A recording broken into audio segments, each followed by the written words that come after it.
Hi, I'm Jessica Salaji, publisher of thegeorgiavirtue.com. We're so excited to offer a compilation of videos this election season. The TGV Candidate Spotlight Series is an independent video feature produced with one goal in mind: providing voters with as much information as possible before they head to the polls. There's no agenda, we don't make endorsements, and we aren't beholden to any giant media corporation. The series is produced thanks to our advertisers and the generous donations made to the TGV Sunlight Fund and communities we cover. We extended an offer to all of the candidates seeking office this year, and to ensure the integrity of the questions and in fairness to all the opponents, every interview is recorded prior to the release of the videos in that race. For that reason, candidates who did not agree to an interview prior to the air date for their race will not be featured in this series. Thanks for tuning in, and don't forget, you can find more content on this election cycle and much, much more on thegeorgiavirtue.com.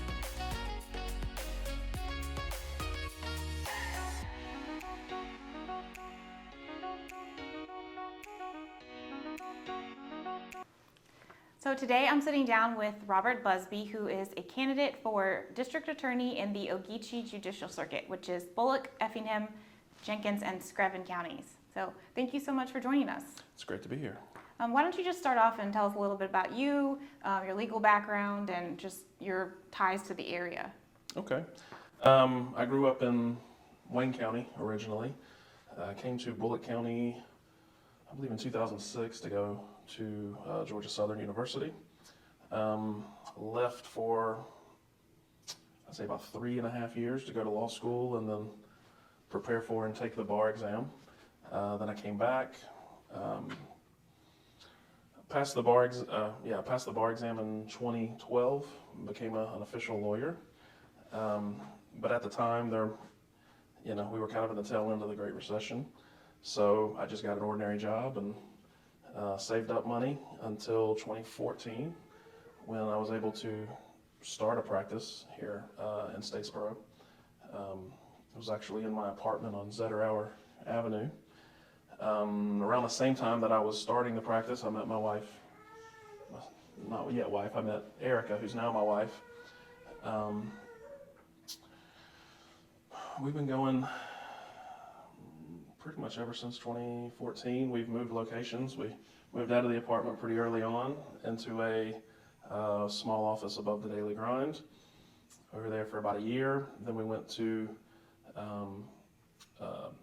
somewhat larger office in the Market District, and now we are at our permanent location on Grady Street across from the library. And my practice has been predominantly criminal defense and family law, and in the last few years it's been exclusively criminal defense. The district attorney's office is interesting because most people don't interact with it unless they've either been charged with a crime or they're an attorney. So why don't you just give a little bit of perspective on how you view the office and what they do, but like if you become district attorney, how you would run the office and kind of segue into that. Okay. Their role's a little more complicated, I think, than mine right now as a defense attorney. As a defense attorney, your obligation is just to your client, to do within ethical and legal means whatever you can to defend them. The district attorney's office has a dual responsibility. They have a responsibility to the state, to the community, and the taxpayers to convict people who are guilty of committing crimes against the community.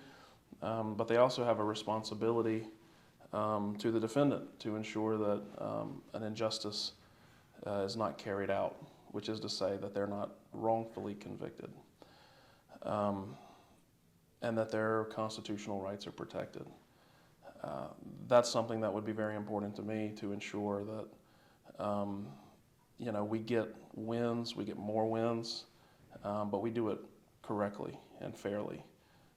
We ensure that the defense has all the evidence necessary that they're entitled to, and that their constitutional rights are protected, which I don't think is the current situation in that office.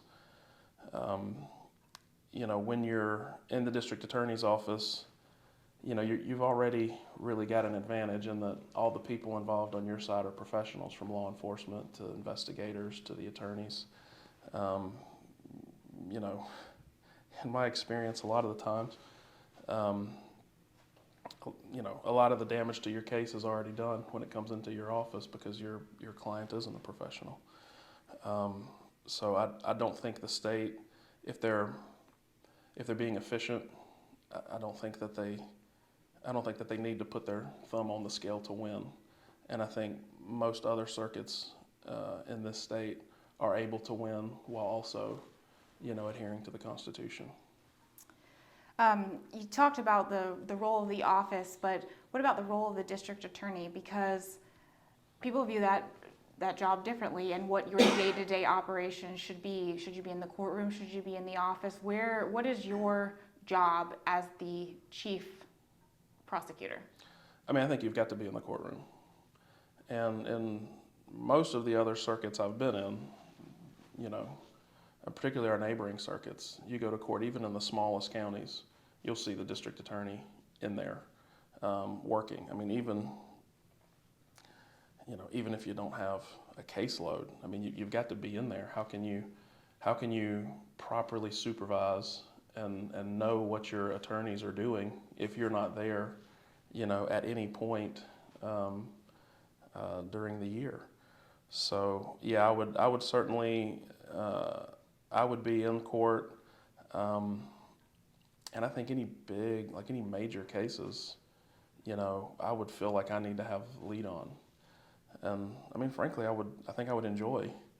You know, the big cases are usually the interesting ones, and you know, whether it was, you know, Marcus Wilson or Jake Thompson or, you know, this death penalty case in Effingham County, the Crocker case. I mean, you know, how can your elected district attorney not be front and center in that case, making sure that everything goes right?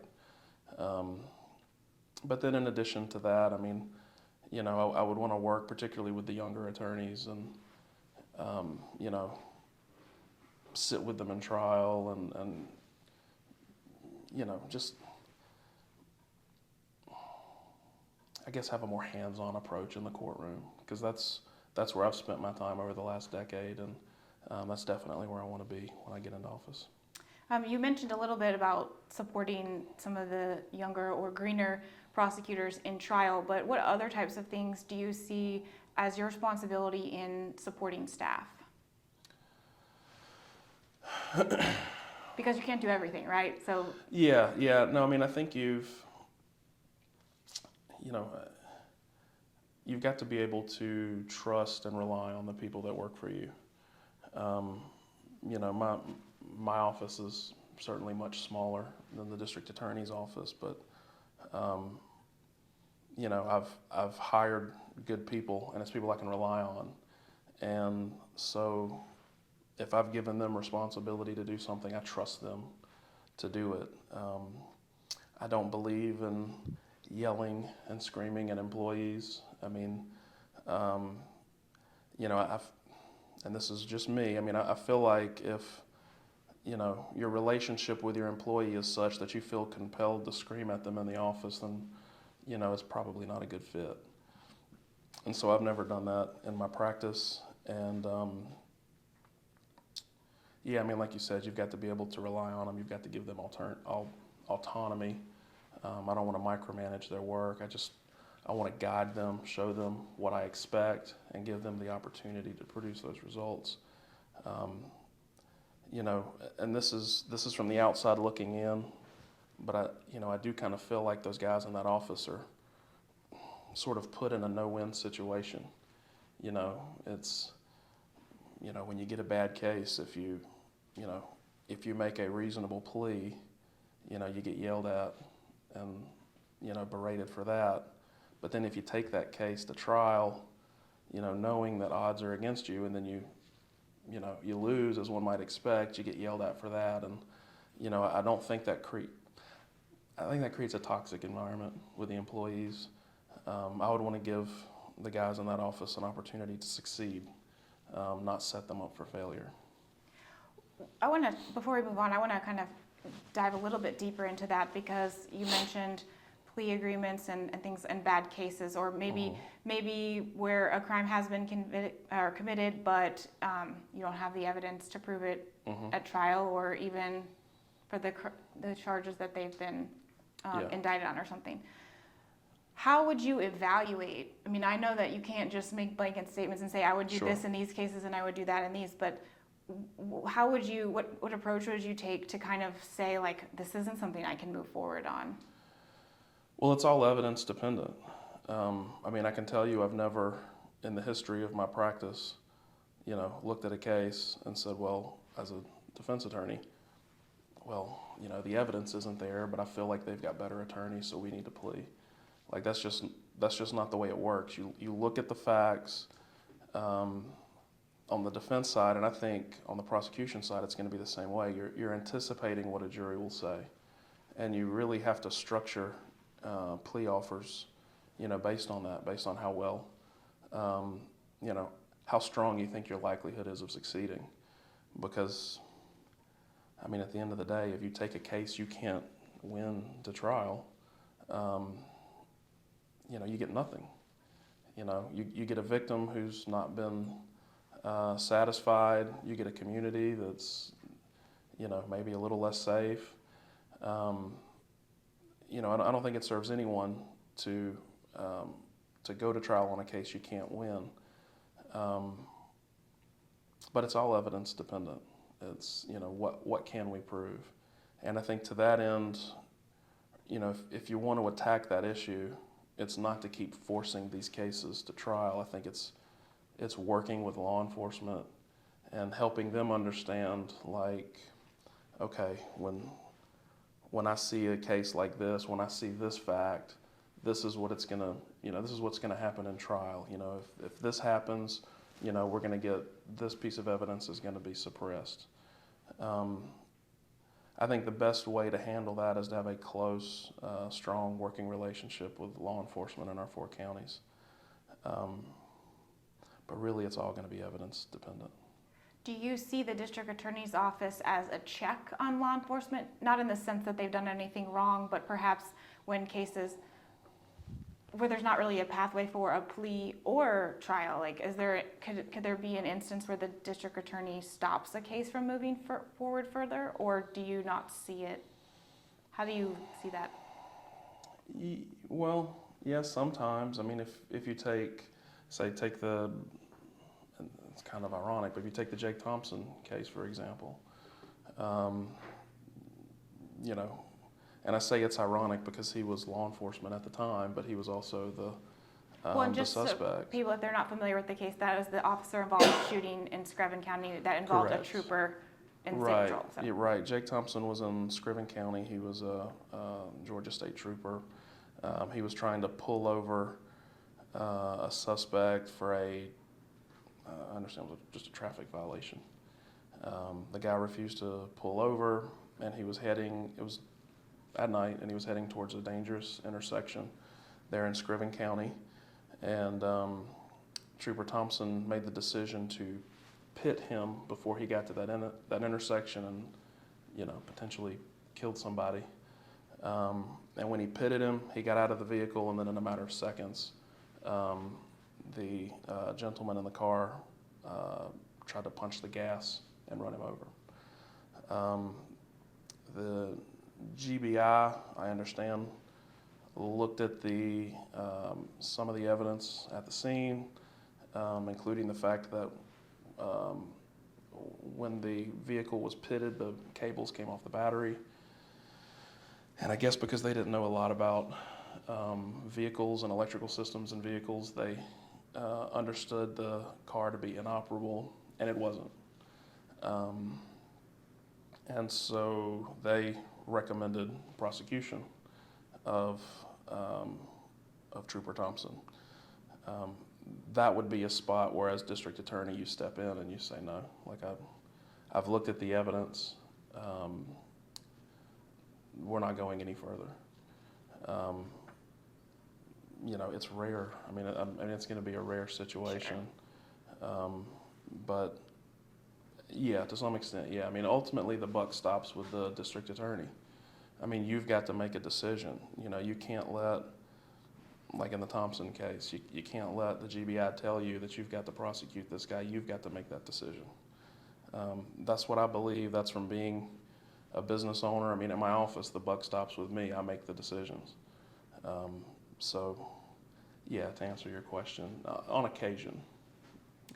How do you answer any criticism or concern of people who say, well, you've only been on the defense side, how will you know how to prosecute a case? What is your response to that? Yeah, that's something that sounds good in a soundbite, but I mean, ultimately both sides are working on the same case. I mean, we sit in trial together, we watch each other practice. The standard of proof is the same. I mean, we're all working on the same cases. I've tried, many criminal cases. I've negotiated a lot of criminal cases. I mean, if anything, I would say I've got some perspective that, my opponent and a lot of people in that office don't have, which is I've talked to a number of defendants. I know how they think. I've got some, I guess you could say, insight into the tactics of the other side. But as far as, as if a defense attorney doesn't know how to prosecute a case, if you ask a defense attorney, I think they would tell you that's kind of ridiculous. It'd be like saying that, someone who's prosecuted cases can't defend cases because they've never done it. I mean, they do it all the time. Sure. I suspect when I win in May, that'll probably be her next job, is defending criminal cases. So. I want to talk about one of your campaign platforms, which you've kind of touched on it here, but the conviction rate. Mm-hmm. And why you think it's problematic, because you've kind of harped on your opponent's results, mm-hmm. and also you have contradicted some of her statistics. So do you want to maybe talk about both of those things Yes. as they pertain to convictions? Yes. So, one thing in her stats, she includes just broad conviction rate, which includes pleas. As I said, pleas are dictated by the evidence. And so if you're going to give anybody credit for a high plea rate, you got to give it to law enforcement. I can just tell you again, this is insight from being on the other side. When you decide whether or not to plea, it's completely almost evidence-based. It's, how much time are you facing, and, what is our likelihood to succeed at trial? I know me personally, as I said, and I don't know any of my colleagues who've ever said, well, this case is hard. They don't have good evidence, but the case is hard, we probably better plea. Most defense attorneys are gonna, rise to the challenge, particularly around here where we've got a pretty great defense bar. In my opinion, where your district attorney is gonna earn her money, or his money, it's in trials, the cases that aren't as cut and dry. And that's where I've seen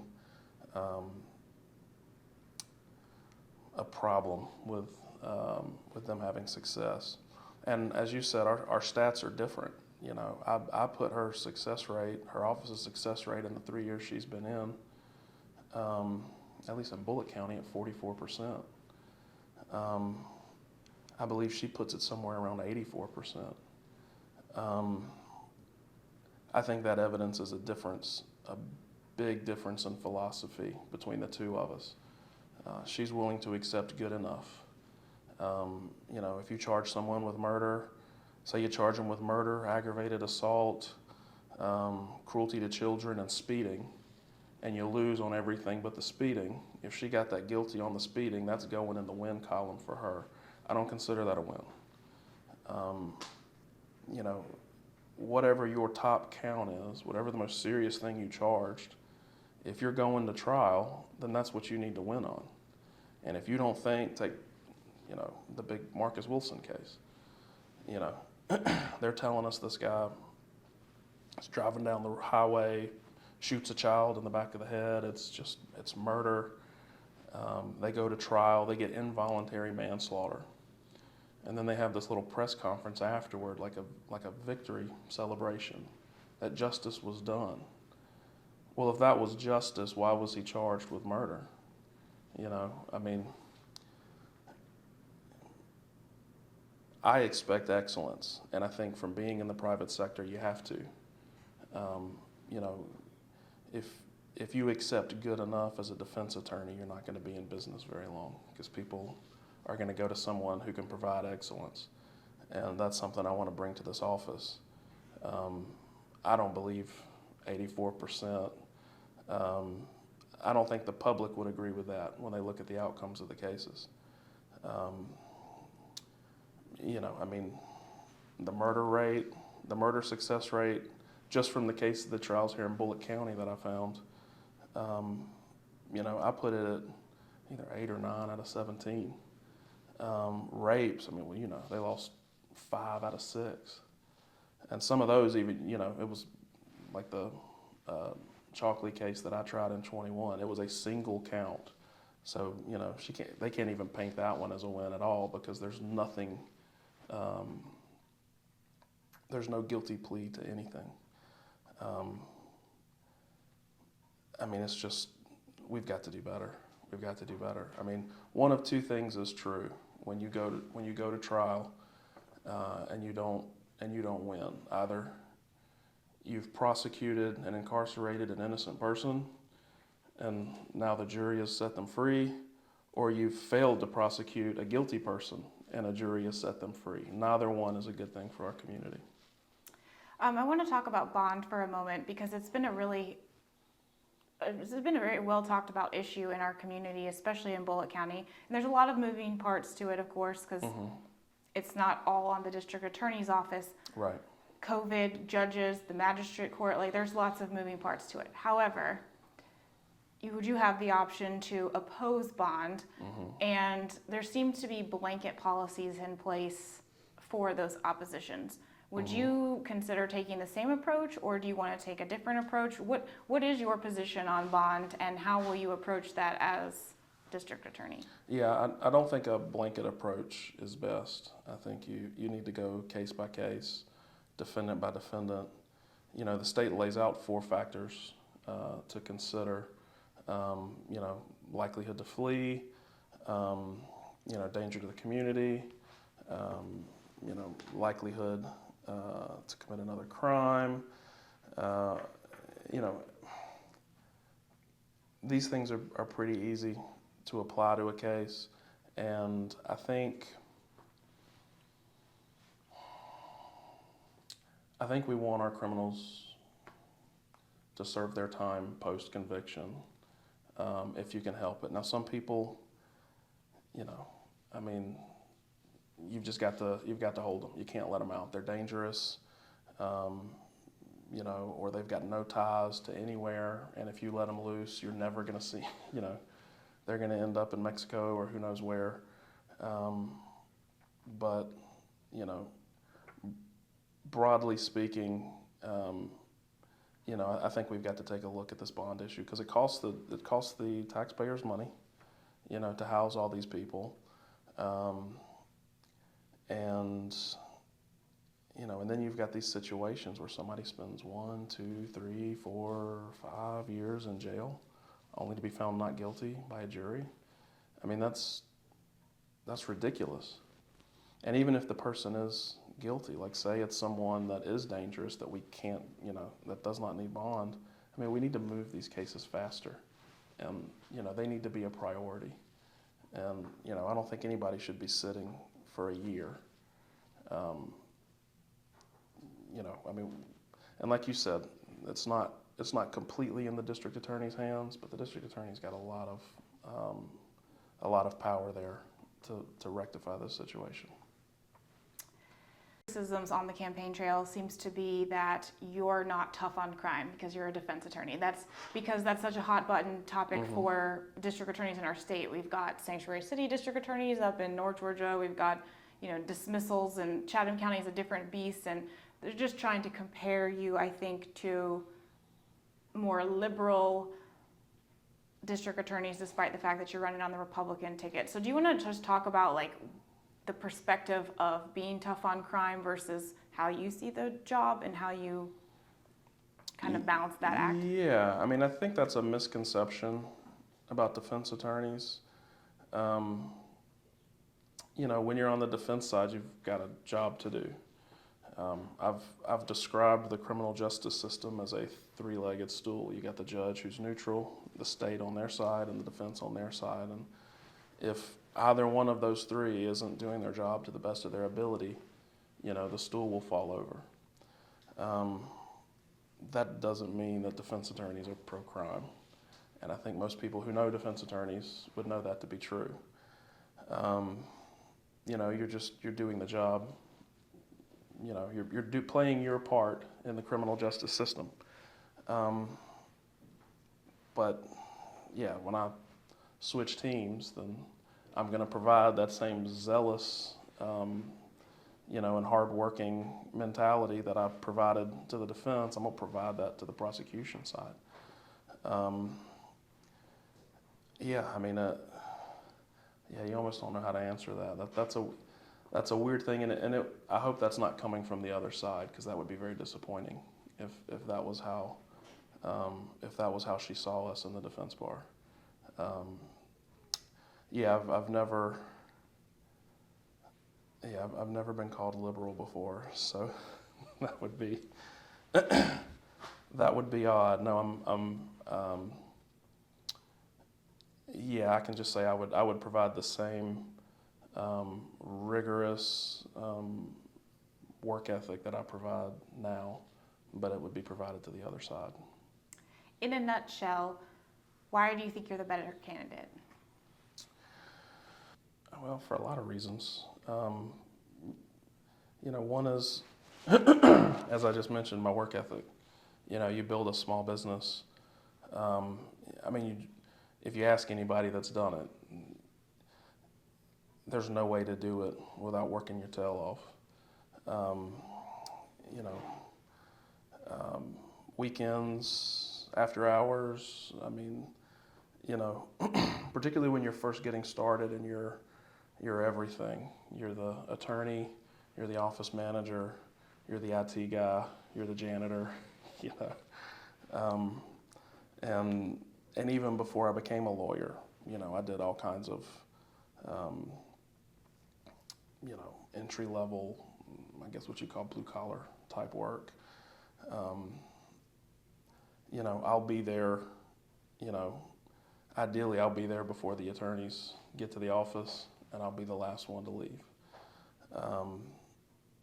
You know, I also, and this is kind of touching on stuff I've already said, but excellence, I think, is required when you're building a criminal defense practice, because you're dealing with people's lives, and they want the best. And I'm going to bring that mentality to the district attorney's office as well. Good enough is not good enough. If you charge them with murder, and this thing goes to trial, you need to convict on murder. If you charge them with rape, you need to convict on rape. This, you know, middle ground, moral victory crap, I don't believe in that.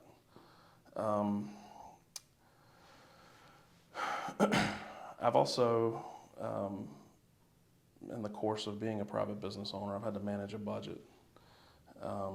That's something else I think is lacking in this office, is the ability to work with what you got. It seems like every year she's going back to the counties. Give me more money, give me more money, give me more money. She asked for $90,000 more last week. So when she took office, just taking Bulloch County, for example, the budget was, Bulloch County's share of the district attorney's budget was only $463,000, which is a lot for most of us. But this year, if they give her that $90,000 increase, we'll be up to $715,000 just from Bulloch County. And you look at the other counties, it's more or less the same way. Effingham, I know, is up about 150,000 already. I would suspect another request for more money is forthcoming to their county as well. You know, when you're in private enterprise, you know, you've got the money you've got, and you've got to make it stretch, and you've got to make it work, because there is no county to go to with your hand out and say, I need more. And you know, I know our taxpayers are hurting here in this circuit, and I'm going to be careful with their money. I know how to budget. And so, you know, hard work, you know, ability to succeed, you know, and ability to manage a budget, I think are probably three of the big things. And just before we wrap up, do you want to just tell people where they can learn more about you or find ways to reach out to you if they have any specific questions they want to talk to you about? Yes, we've got a website, busbee4da.com, and I spell my name B-U-S-B-E-E. We've also got a Facebook page. I believe it's the same, Robert Busbee for District Attorney. I think we're on Instagram and about any other platform out there. So yeah, if you can reach us through any of those, and we'll be happy to get back to you. Well, thank you so much for sitting down with us, and good luck. Thank you.